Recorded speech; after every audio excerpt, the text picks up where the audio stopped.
Guys, would you believe it if I told you that the United Kingdom wants you to die?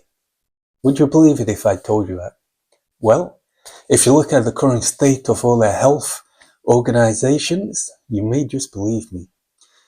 Now, a few years ago, the United Kingdom was known for having one of the world's best health systems in the world, the NHS, the National Health System.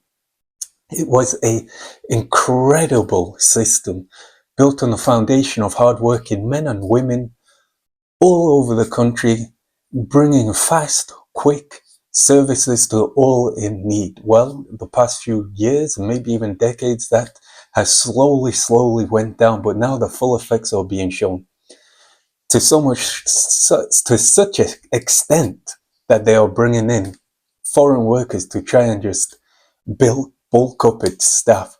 Now, if you live in the UK and you have something wrong with you, and you say to yourself, let me go to the hospital, you are going to be found with two scenarios. Now, if you go to the GP, what is going to happen is you're going to go there. You might say, oh, let me go there early. I want to go there early.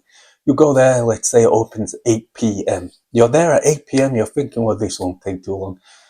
You are going to wait around about 1 hour. After 1 hour, they're going to call you into a room. You're going to be frustrated, but relieved. About time you're seeing them, right? You go in, you're going to sit down. They're going to ask you a few questions. They're going to take your blood pressure. They're going to take your temperature when they put the thing in the ear, ask you a few questions, then tell you to go back and sit outside. You might say, well, you're about to tell them what's wrong with you, and they say, no, we're just taking your temperature. Go wait outside. So you go back into the waiting room. And over 1 or 2 hours later, they bring you back into the room, a different room this time, a different doctor this time.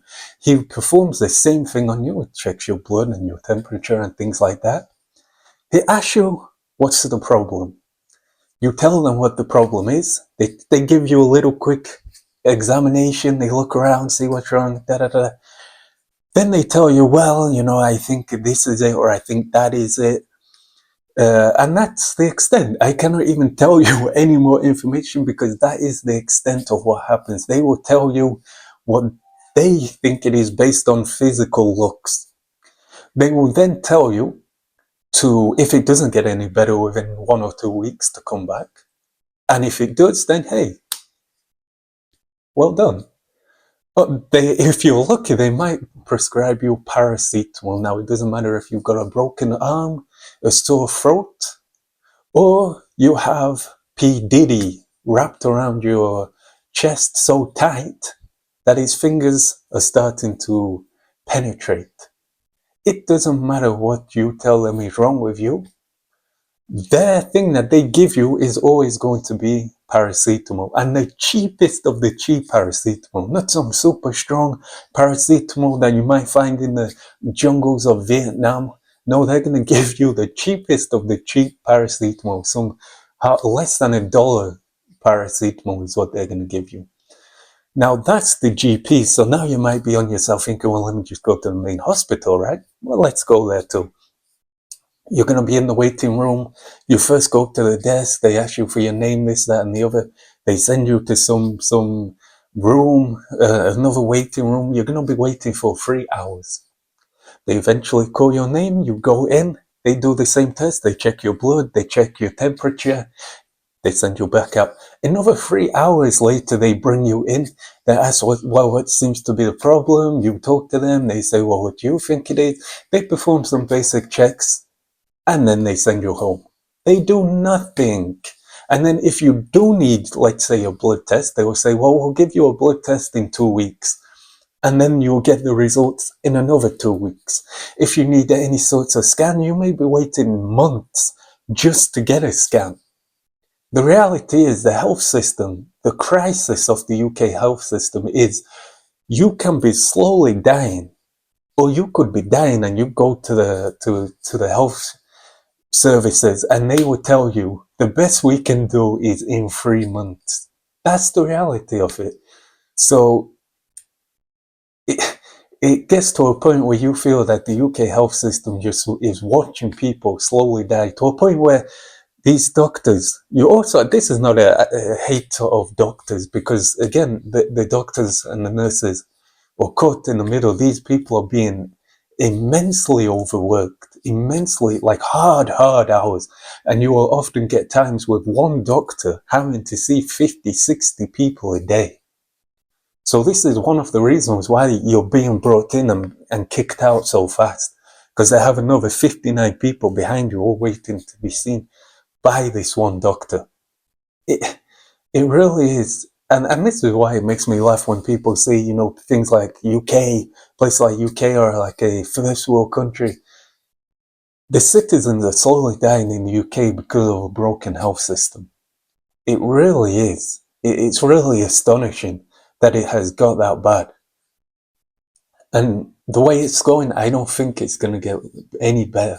And there's a lot of people within the UK who's had family who have actually died through the negligence of the NHS, through the fact they couldn't get appointments, they couldn't get scans, they couldn't get the necessary healthcare, they couldn't even get seen to. They was told they was making a fuss. They went with maybe they're having pain in their chest, maybe they're having pain in their leg, their back, their throats.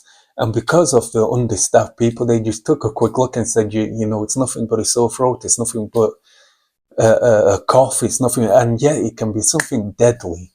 And it has not been seen because the state of the NHS is like that meme, you know, of that crying guy where he says, we don't have the capability, or that we don't have the capacity.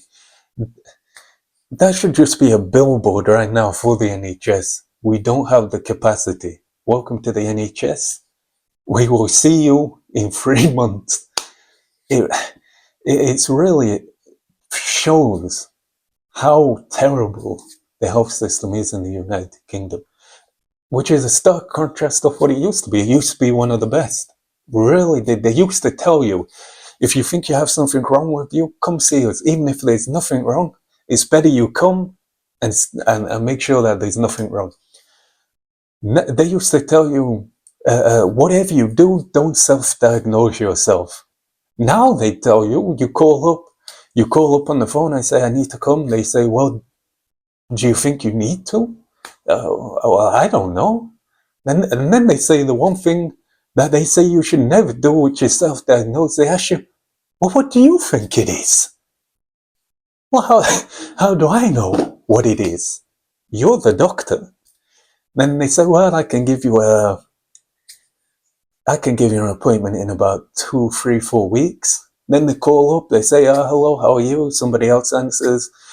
You just say hello. They say, yes, is this person there? Say, no, he's not. He's dead. He died 3 weeks ago, and he called you with pains and blood and misery. And you told him it was a sore throat and to take some paracetamol two times a day. So that's the state of the NHS, guys. So if you ever go to the UK, just be prepared for that. And this has been Reaction Call. I'll see you next time. Peace.